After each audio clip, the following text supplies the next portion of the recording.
পা ভেঙেছে লিলির, তাই কয়েকদিন আগেই প্লাস্টার করে নিয়েছেন।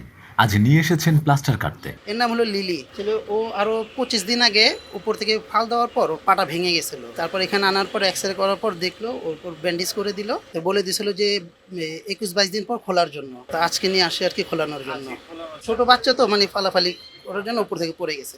এখানে আমি মুরগি নিয়ে আসছি এর আগে, তারপর ওর বাবাকে নিয়ে আসছি, ওর আম্মুকে নিয়ে আসছি।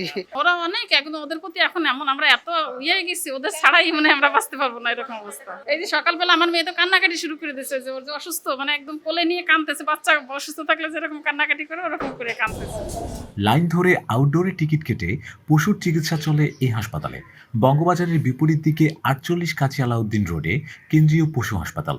বড় ও ছোট প্রাণীর বিভিন্ন সার্জারি, ক্লিনিক্যাল টেস্ট, এক্স-রে, রক্ত পরীক্ষা, মূত্র পরীক্ষা, দুধ পরীক্ষা সহ আরও রোগ নির্ণয়ের নানা পদ্ধতি রয়েছে।